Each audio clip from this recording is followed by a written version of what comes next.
కారం రంగు రుచితో ఉంటుంది. ఆచి మిరపపొడి అదరగొట్టే కారం రంగు రుచి. అయితే తాను చేసిన వ్యాఖ్యలకు కట్టుబడి ఉన్నానని చెబుతున్నారు మల్లన్న. బీసీ ఉద్యమంతో కవితకు సంబంధం లేదు. కంచెం మంచం అనేది తెలంగాణలో ఊతపదం. ఆయన దాడి చేసి మళ్ళీ తనపైనే ఫిర్యాదు చేశారని మండిపడుతున్నారు మల్లన్న. దాడులకు భయపడేది లేదు అని అంటున్నారు. తాను చేసిన వ్యాఖ్యలకి కట్టుబడి ఉన్నానని కూడా చెప్తున్నారు. ఈ ఘటన తర్వాత కూడా అసలు బీసీ ఉద్యమంతో కవితకు సంబంధం లేదు. కంచం మంచం అనేది తెలంగాణలో ఊతపదం. దాడి చేసి మళ్ళీ తనపైనే ఫిర్యాదు చేశారని మండిపడ్డారు మల్లన్న. అయినా సరే దాడులకు భయపడేది లేదు, వ్యాఖ్యలకు కట్టుబడి ఉన్నారని చెబుతున్నారు మల్లన్న. తన ఆఫీస్పై జరిగిన దాడిపై తీన్మార్ మల్లన్న రియాక్షన్ని మా ప్రతినిధి రంజిత్ అందిస్తారు. రంజిత్, ఈ దాడి ఘటనపై మీరేం చెప్తారు?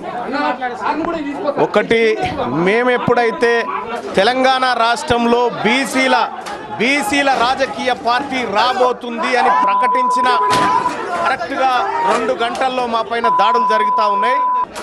ఈ హత్యలకు కల్వకుంట్ల కవిత గారు బాధ్యత వహించాలి. ఈ హత్యాకాండకు, ఈ హత్యా ప్రయత్నాలకు ఆమె జాగృతి పేరుతో చేస్తున్నటువంటి అరాచకాలు, దుర్మార్గాలు, బీసీ ప్రజలపైన జరుపుతున్నటువంటి హత్యాయత్నాలు ఏవైతే ఉన్నాయో దీన్ని ఖండిస్తూ ఉన్నాం. మీరు ఎన్ని చేసినా బీసీల పార్టీ ఆగదు. ఈ రక్తం, నా ఆఫీస్తో నిండినటువంటి రక్తం సాక్షిగా చెప్తా ఉన్నా, బీసీలము రాజకీయ పార్టీగా వస్తున్నాం. దీన్ని నిలబెడతాం. ఇది బీసీ రాజ్యంగా ఈ తెలంగాణ రాష్ట్రాన్ని మారుస్తాం. దీన్ని అణచివేయడానికి కుట్ర చేస్తున్నటువంటి వ్యక్తులు ఏదైతే ఉన్నారో వాళ్ళని ఖచ్చితంగా రాజకీయంగా ఎదుర్కొంటారు. మీరు ఆమె పట్ల చేసిన వ్యాఖ్యల పట్ల మీరేం చెప్తారు? ఆమె కొద్దిసేపట్లో డీజీపీని కలవబోతుంది. మన చైర్మన్ గుత్తా సుఖేందర్ రెడ్డి సిగ్గుండాలే అంటే మా మీద హత్యాయత్నాలు చేసి, మా మీద కాల్పులు చేసి, మా మీద దాడులు చేసుకుంటూ ఇంకా సిగ్గు లేకుండా డీజీపీని కలవడానికి పోతున్నటువంటి వ్యక్తులు ఎవరైతే ఉన్నారో వాళ్ళకి చెప్తా ఉన్నా, తెలంగాణ రాష్ట్రంలో బీసీలకు 42% రిజర్వేషన్ వస్తే ఈమెకు గులాలు పూసుకుంటుంది. ఈమెకు బీసీలకు ఏం సంబంధం? తెలంగాణ రాష్ట్రంలో మా బీసీలను వాడుకునేటువంటిది. వీళ్ళతో వియ్యం పొత్తు లేదు, వీళ్ళతో కయ్యం పొత్తు లేదు, వీళ్ళతో కంచం పొత్తు లేదు, వీళ్ళతో మంచం పొత్తు లేదు అనేటువంటిది.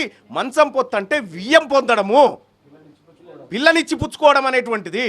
అంటే నువ్వు ఇంటెన్షనల్గా బీసీ ఉద్యమాన్ని దెబ్బగొట్టాలని ఈ కార్యక్రమాన్ని పెట్టుకుంటున్నావు. ఖచ్చితంగా ఎదుర్కొని చూపిస్తాం. ఇదంతా చూడొచ్చు. జరిగినటువంటి ఘటనపై ఖచ్చితంగా తమ దీన్ని ఫేస్ చేస్తాం. ఆమె వెళ్ళి ఫిర్యాదు చేయడం కాదు, ఇక్కడ బీసీకి సంబంధించినటువంటి ఉద్యమాన్ని తను ముందుకు తీసుకెళ్తున్నటువంటి క్రమంలోనే ఒక పర్సనల్ గ్రడ్స్తో తనపై అటాక్ చేసింది. దీనిపై ఖచ్చితంగా కఠిన చర్యలు తీసుకోవాలనేది మాత్రం తీన్మార్ మల్లన్న చెప్తున్నారు.